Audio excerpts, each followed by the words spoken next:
마음의 상처를 입는 회사가 나옵니다. 조선, 건설 이런 거 딱 걸리는 회사 있지 않습니까? 현 쪽에 이제 정주영 회장하고 영역이 겹치거든요. 두 분이 또 실제로 사이가 안 좋았던 걸로 알고 있습니다. 근데 이제 신군부가 들어서고 난 다음에 이거를 한번 정리를 하려고 해요. 그래서 현당 대우 양측에게 자동차 그리고 발전 설비 중에 하나씩만 선택해서 골라서 하나씩만 가져가. 먼저 김호중 회장이 정주영 회장한테 어느 업종을 선택할 것입니까? 물었대요. 그래 물었을 때 김호중 회장은 당연히 중공업을 선택할 것이다. 이렇게 생각했는데 정주영 회장이 자동차를 하겠다. 안목이 있었구나. 그래서 그 빅딜이 없어진 거예요. 사실 현대하고 대우가 아예 발전 과정이 전혀 완전히 다른 그룹이잖아요. 정주영 회장이 보기에는 저 기업은 정통성이 없어 보였을 수도 있어요. 나는 내 손으로 공장 지었고 팔아넘긴 공장도 없다. 하지만 대우는 인수기업도 전부 경쟁 입찰이 아니라 수익의 가구로 차지한 거고 시국이 변하니까 권력을 얻었는데 이런 방식을 난 증오한다. 아니, 보통 증오라는 표현 잘 안 쓰는데 대놓고 그쵸. 정말 싫었나 봐요, 진짜로. 김우중 회장께서는 정부에서는 해결사 노릇을 하라 그러고 밖에서는 또 인수왕이라는 비난을 받고 마음고생이 많이 컸을 것 같아요. 그래서인지 김우중 회장은 해외 영업에 더욱더 박차를 가할 수밖에 없게 됩니다. 그래서 1970년대 이제 중동발 오일 쇼크가 발생하자 현건설이 사우디에 진출한 것을 시작으로 해서요. 우리나라의 많은 기업들이 중동 지역으로 진출하게 됩니다. 그런데 김우중 회장은요. 모두가 예상치 못한 다른 곳을 쳐다보게 됩니다. 바로 아프리카. 그러니까 기업 간 경쟁을 피해서요. 김 회장이 새로운 땅을 개척한 거예요. 1977년 수단의 영빈관 공사를 하러 간 것을 시작으로 해가지고요. 1980년대에는 최대 산유국인 리비아에 진출하게 됩니다. 남단 국경지대 사막 한복판에 비행장을 건설하러 가게 되는데요. 아니 근데 리비아 남단 사막이면 사하라 사막이잖아요. 그렇죠. 거기다 어떻게 짓지? 그 땅도 물일 텐데. 그 반대도 굉장히 많았습니다. 근데 김우중 회장이 누굽니까? 그 어려운 걸 또 해내게 됩니다. 저 때 얼마나 열심히 일을 했냐면요. 새벽 5시 반에 일어났대요. 그리고요. 단체로 그때 당시 체조를 하고 아 제발. 아침 7시 반부터 밤 늦게까지 일을 하게 됩니다. 그리고 심지어요. 밤에는 불을 밝히고요. 대낮처럼 일을 했다고 해서 굉장히 유명한데요. 보통 한낮 더위가 40~50도 되는 곳이잖아요. 그곳에서 다른 나라 사람들 공사하러 왔다가 못하겠다고 포기하고 다 도망간 곳이에요. 거기서 대우맨들은 그 사막에서 야영을 하면서 공사를 만들게 되는 거죠. 이게 이렇게 열심히 해야 됐던 이유가 있어요. 사실 이때 이게 73년에 오일 쇼크를 이겨내는 방법이 중동건설로 이어지는 건데 애초에 중동건설의 시작이 되는 현대건설의 주베일 항만도 마찬가지고 두 가지밖에 없어요. 따올 수 있는 방법이. 싸고 빠르게. 그렇죠. 다른 데가 제한하는데 반값에 따와야 되고 공기도 2배 이상 빠르게 우리가 해주겠다고 하는 거니까 중동건설 참여하셨던 분들 이야기 들으면 진짜 눈물 나는 이야기들이 쏟아집니다. 근데 직원들도 사실 공장 고생을 굉장히 많이 했죠. 그런데 이제 김우중 회장도 저 공사에 사활을 걸었던 것 같은 게 리비아 공항에 내리잖아요. 그럼 리비아 남단이잖아요. 공사 현장이. 거기까지 500km를 달려왔다는 거예요. 모래바람을 뚫고. 그러면 현장에 도착하면 새벽 1시. 그러면 직원들을 격려해요. 그리고 또 공항 가가지고 런던 간다는 거예요. 그렇게 돌아다니는 거죠. 전 세계를. 요런 김우중 회장을 만나러 한 사람이 찾아옵니다. 누군지 아시겠습니까? 무서운 사람입니다, 이 사람. 예? 쉽지 않은 사람인데. 무서운 사람이에요. 카다피. 카다피. 카다피. 40년 넘게 독재를 했었던 카다피가 예고도 없이 갑자기 공사 현장에 찾아왔대요. 카다피가? 격려차 찾아와가지고 14일 동안 텐트 치고 구경했답니다. 야 이거 감시 아니야? 되게 부담스럽겠다. 인상 보세요. 저렇게 딱 와가지고. 오면서 무슨 얘기를 했어요? 그냥 제가 쭉 지켜보는 거죠. 남들에 비해서 공기도 2배로 빨리 해준다 그래. 단가도 절반에 해주겠대. 이거 혹시 뭐 부실 공사하는 거 아니야라는 생각도 들 수도 있고. 근데 이제 카다피가 보기에 미친 듯이 일하는 거예요. 생각을 해보세요. 새벽 5시에 일어나서 그러니까 또 더운데 막. 체조하고. 그 아프리카에서는 사실 볼 수 없는 그런 장면이거든요. 그럼요. 아, 이러니까 공기가 2배가 당겨지는구나라고 하고 또 이제 계약을 체결하게 되고 그 다음에 이제 수교까지도 맺는 결과를 이렇게 쭉 이어지거든요. 다음 계약까지. 그런데 이제 카다피가 사고를 쳐요. 돈을 안 줍니다. 네. 네, 돈이 없다고.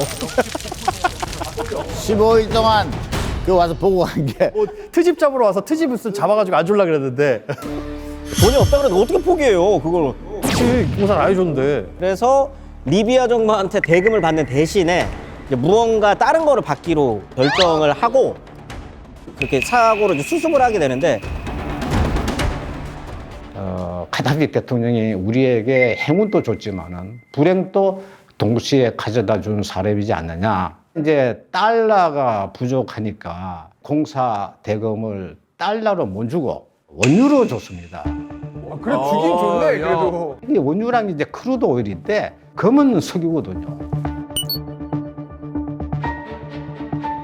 그래서 이거를 이제 정제해야만 휘발유로 저희들이 팔 수가 있는데 도저히 안 되니까 저희들이 바로 정유 공장을 1조 원에 인수해 가지고 정제해서 저희들이 국제시장에 내다 팔았는데 대단하다. 저거는 진짜 사업 수완이 엄청난 것 같습니다. 우리나라가 그 정제 기술이 굉장히 뛰어나다고 그러는데. 이때는 그럴 때가 아니에요. 그런 기술이 없어요. 그런데 원유를 준다는 거예요. 받긴 받아야 돼. 원유는 보면은 그냥 새까마요. 아무것도 할 수 없는 거거든요. 근데 그때 이제 벨기에 엔트워프라는 정유 공장이 매물로 나왔다는 소식을 듣고 그걸 인수한 다음에 원유 받은 걸 여기서 이제 다시 정유를 한 다음에 그걸 갖다가 팔아서 현금화를 하는 거죠. 제가 90년대 중반에 리비아를 직접 가봤는데요. 그때 벵가지의 모든 인프라 사회 SOC는 대우건설에 다 했어요. 거기 가면 벵가지 우리가 묵었던 호텔 앞에 팔각정이 있고 이런 게 있더라고요. 그래서 공원이 있어서 이건 뭐냐 하니까 서울공원이라고 정해져 있었는데 그게 대우가 지어서 그런 거예요. 그래서 그때 대우가 돈을 벌어서 다른 기업들을 인수하는데 상당한 시드머니 역할을 했어요. 대우가 나중에 이제 나이지리아까지 진출해가지고 석유화학 공장까지 짓거든요. 아프리카 대륙의 주요 3개국, 뭐 나이지리아, 뭐 리비아, 수단까지 다 진출해서 장악한 거잖아요. 여기서 끝나는 게 아닙니다. 1980년대 후반에 냉전 체제 붕괴됐잖아요. 그러면서 이제 구소련 영향권에 있었던 그런 나라들 미국보다 먼저 가서 동유럽에 깃발을 꼽습니다. 남이 안 가는 데를 먼저 가네. 그러다 보니까 서방 언론에서 이 김우중 회장을 부르던 별명이 또 있어요.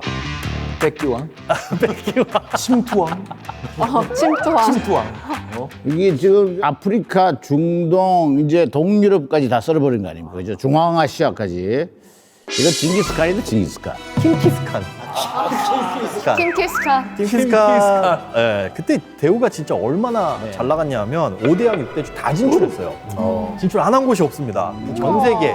1999년 기준으로 590개 정도 되는 법인이 있었고 지사가 있었습니다. 그러니까 외국에서는 사실상 우리나라 뭐 S라든가 H 이런 그룹보다 대우 하면은 다들 코리아는 모르겠는데 대우는 알아.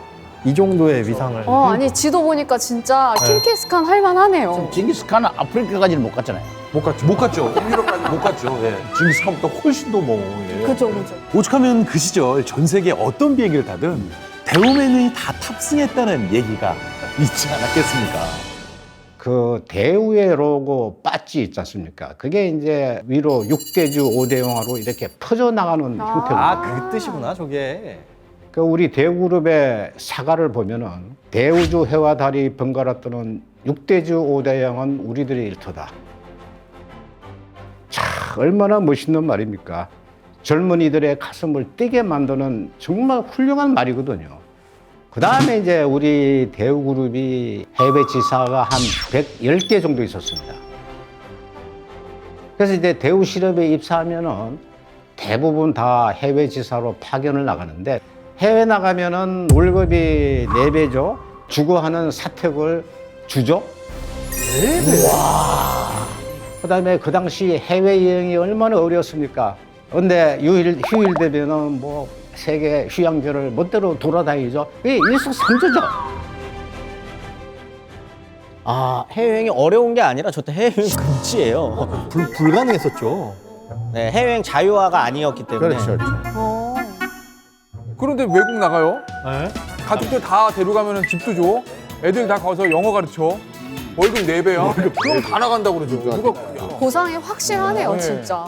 대우가 세계 경영을 선언하는 때가 1993년이거든요. 한 2년 정도 전에 소련 붕괴하고 그쵸. 동구권이 무너지기 시작하는데 누군가는 이 시기를 위기로 바라보는 사람이 있다면 이제 김우중 회장 같은 경우는 이걸 이제 기회로 보려고 했었던 거죠. 새롭게 만들어지는 시장이라고 이제 바라보면 여기에 빠르게 진출하는 게 임자입니다. 발 빠르게 가가지고 현지 법인 내고 거기에 공장 세리고 쭉 시장을 계속적으로 넓혀가게 되는 겁니다. 이게 그러니까 가장 대표적인 나라가 우즈베키스탄이었거든요. 그러니까 김우중 회장이 우즈베키스탄에 대우자동차 공장을 만들고 현지에서 자동차를 생산을 해요. 당시에 우즈벡 카리모프 대통령하고 친분이 굉장히 두터웠는데 아까 킴기즈칸이라는 별명이 카리모프 대통령이 지어준 별명이라고 합니다. 카리모프 대통령이 이 김우중 회장 대우에게 특혜를 엄청나게 줬어요. 일단 세금 감면은 기본이고 다른 나라들에서 수입해오는 자동차 여기는 이제 관세를 확 올려버리고 약간 지금 트럼프 같죠. 자동차 공장이 준공되는 그 날을 우즈베키스탄을 공휴일로 정했습니다. 네, 그리고 김 회장한테 최고 훈장까지도 수여를 했다고 합니다. 제가 이 우즈베키스탄에 대해서 제 친구한테 물어봤어요. 제가 왜냐면 작년에 우즈벡을 갔다 왔거든요. 갔는데 길거리에 전부 대우차야. 지금도 지금도 마찬가지예요. 맞습니다. 80%가 다 대우차예요. 그래서 내 친구한테 물어보니까 여기 가가지고 5년 동안 돈을 벌면 돈을 안 쓰기로 했대요. 그래서 번 돈을 교육에다 투자를 해요. 우즈벡의 교육에. 우즈벡의 교육에. 그러니까 이거 뭐 우즈벡에서는 너무 고맙죠. 그럴 수밖에 없죠. 그래서 이제 우즈벡에서는 한국 대통령 이름은 몰라도요. 대우 김우중 회장은 지금도 다 안다는 말이 있을 정도입니다. 이제 우즈벡 이외에도 이제 베트남, 인도, 폴란드, 루마니아 이런 데 이제 쭉 진출을 합니다. 요때 노태우 정권 시기인데 국방 정책이라 그래가지고 동구권 드디어 네, 이제 문이 열리는. 진출하고 그 나라들이랑 수교 맺고 이러는 게 국가 방향성이었거든요. 거기에 좀 잘 얹혀 탄 거죠. 공산국가들이 무너지고 이렇게 한다고 그래 내가 거기 가서 장사해야지라고 하는 생각은 아무나 할 수는 없어요. 그렇죠. 이거는 기업가적 마인드가 굉장히 뛰어난 사람이 아니면 하기 힘든 거거든요. 근데 이런 김우중 회장도 이제 진출하지 못하는 곳이 있거든요. 바로 이제 공산국가 쿠바. 이게 사실 대우그룹이 일찍부터 중남미 지역에 진출은 했었습니다. 다양한 제품들로. 이게 뭐 정식 진출은 아니었거든요. 그러다가 1995년 김우중 회장이 만난 사람 피델 카스트로를 만났어요. 쿠바 혁명 일으킨 이분도 이제 50년 동안 쿠바를 통치한 독재자로 알려져 있죠. 공산국가 대빵은 다 만나는 이게 김우중 회장이 진출 못했으니까 쿠바에도 뭐 하나 하자 공장 짓고 싶어서 찾아간 겁니다. 아니 근데 저게 쿠바가 미수교국이잖아요, 우리나라 당시에. 작년에 수겠습니다. 네, 그죠? 네. 미국이랑은 적대 국가잖아요. 네네. 근데 미국 바로 턱 밑에 있는데 미국을 지켜보고 있는데 쿠바에 뭐 달러가 있을 리는 만무하고. 오히려 달러로 하려고 했으면은 그게 불가능해졌을 수 있는데 그랬을 것 같아요. 그러니까 머리를 아예 다른 쪽으로 쓴 것 같아요. 당시에 쿠바는 뭐가 없었냐? 쌀이 부족했어요. 아, 쌀이. 네. 근데 중국에서 쌀이 남거든요. 그래서 중국에서 쌀을 가져다가 이제 쿠바 쪽에 넘겨주고 쿠바 쪽에는 사탕수수가 남습니다.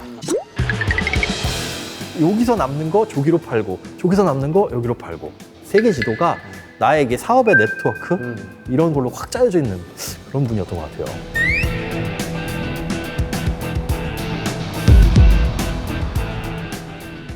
이 김우중 회장의 인맥하면요. 김일성, 김정일 부자 빼놓을 수 없잖아요. 그렇습니다. 흔히 북한에 진출한 기업을 먼저 얘기를 하면요. 대부분 현재 정주영 회장을 그렇죠. 떠올립니다. 그죠? 소떼방부 임팩트가 굉장히 컸잖아요. 전 세계적으로. 그래서 사람들이 굉장히 많이 기억을 하고 있는데 사실은요. 이 김 회장은요. 정주영 회장보다 8년 전에 이미 북한에 진출해서요. 남포공단을 만들게 됩니다. 심지어 10년 동안요 북한을 오가면서요 김일성, 김정일과 20차례 이상 만나기도 했답니다.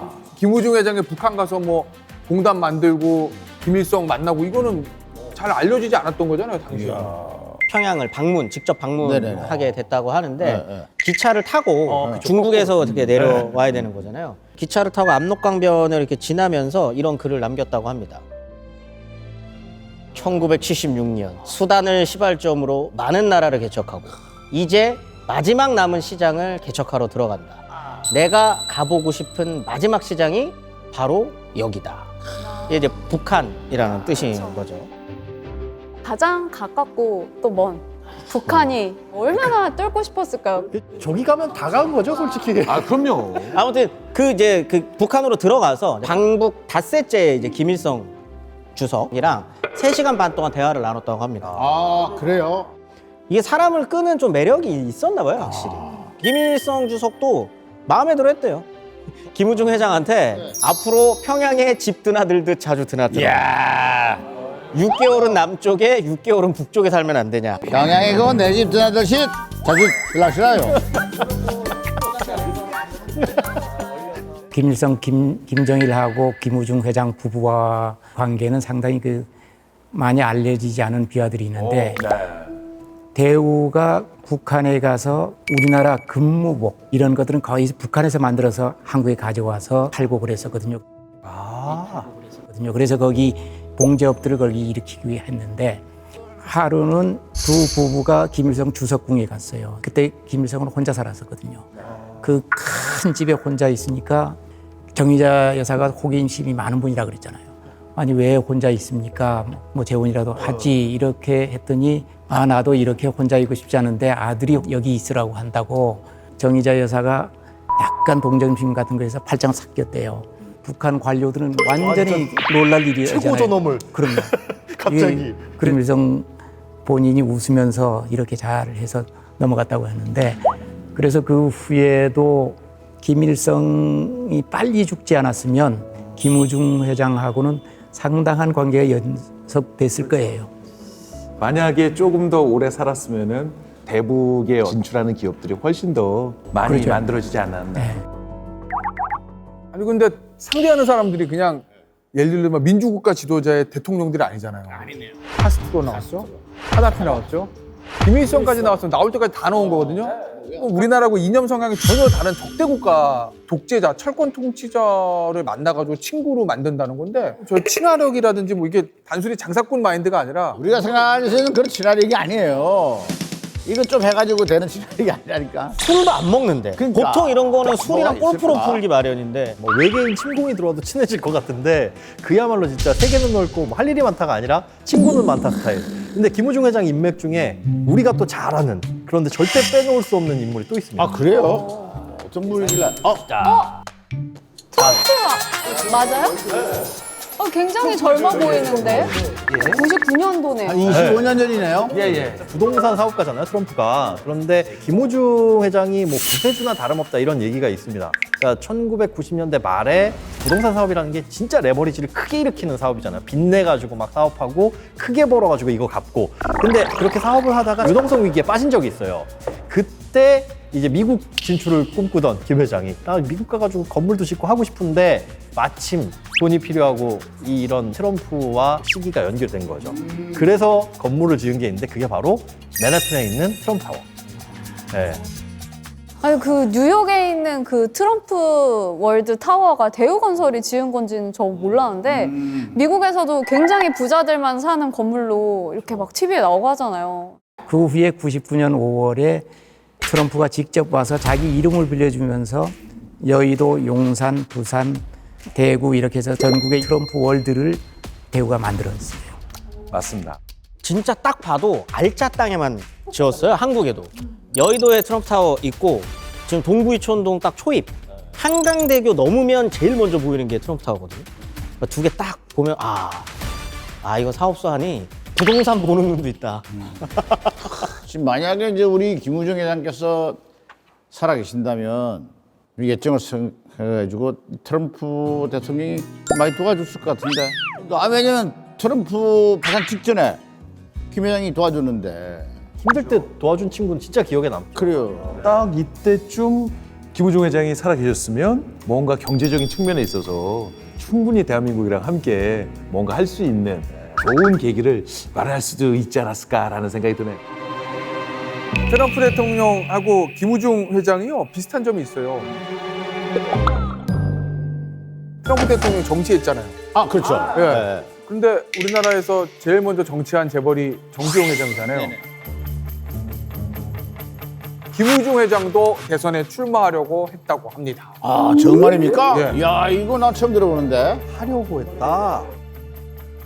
그 김우중 회장은 사실상 정치를 하려고 젊었을 때부터 하지 않았나. 사업도 곧 정치다 이런 생각. 아, 그래요?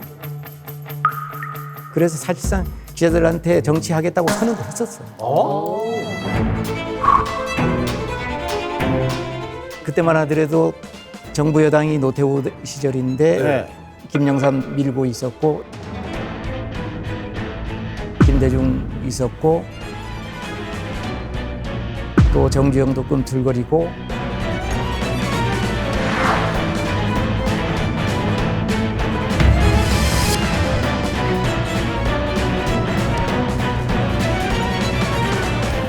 갑자기 86년도인가 7년도인가요? 부산 매일신문을 인수하라는 겁니다. 갑자기? 언론사를? 언론사 인수. 정치하기 하기 위한 회장님 부산 매일신문을 왜 인수합니까? 그랬더니 무조건 해. 내가 책임질 테니까. 다음에 또 한 7개월 지나니까 대구에 영일보를 인수하라는 겁니다. 그래서 저는 의아하게 생각했습니다. 왜 언론사에 대해서 이렇게 관심을 가질까? 회장님이 폭탄 선언을 하셨죠. 경제 대통령으로 대통령 후보에 출마하겠다. 그 당시에 이제 대통령이나 그럼 다 군인이잖아요. 이게 오래간만에 이게 새로운 슬로건 경제 대통령 그러니까 전 국민들의 지지도가 굉장히 높았죠. 그러다 보니까 청와대에서 이제 난리가 난 거죠. 그러니까 저때 이제 청와대에서 난리가 났다고 그러잖아요. 네네네네. 그러니까 노태우 대통령 입장에서는 김영삼 당시 후보가 별로 사이는 좋지는 않은데 어쨌든 여당이니까 김우중 회장이 나간다고 그래요 대선에. 여론조사가 잘 나와? 네네. 그럼 뭐 해요? 세무조사를 하는 거죠. 청와대에서 압력이 많이 왔습니다. 포기하라고. 근데 이게 포기가 되겠습니까? 경제 대통령으로 아주 확실한 철학을 가지고 그 후보 선언하셨는데 그러니까 이제 어느 날 갑자기 700억의 세무 고지서가 야, 우와. 대단하다. 환장하겠다. 700억의 세무 고지서가 떨어졌는데 출마를 포기하면은 이 고지서를 찢어버리겠다. 그런데도 회장님은 뭐 전혀 포기를 안 하셨죠. 회장님을 설득할 수 있는 분이 누굴까? 그러다 보니까 바로 생각이 났었던 겁니다. 큰아들의 사무제 49제를 지내주신 그 스님이 계시는데 그분이 바로 법정 스님이에요. 법정 스님? 그래서 스님이 내려오셨어요. 오셔가지고 회장님 독대를 했는데 송충이는 소립을 먹고 사는 법입니다. 그날 밤 회장님이 잠을 못 주무셨다 그래요. 그 다음날 새벽에 전화가 와가지고 대통령 후보를 포기하고 그룹 경영에 전념하겠다. 기자 발표를 했죠. 아, 그래도 법정 스님 말씀을 아주 잘 들으셨네요. 아니, 근데 김우중 회장께서 불자였나 봐요? 불자는 저 정의자 여사였죠. 정의자 여사는 타찰에다가 시주도 상당히 많이 했고 그래서 아마 법정 스님하고도 그렇게 해서 가까워졌을 겁니다.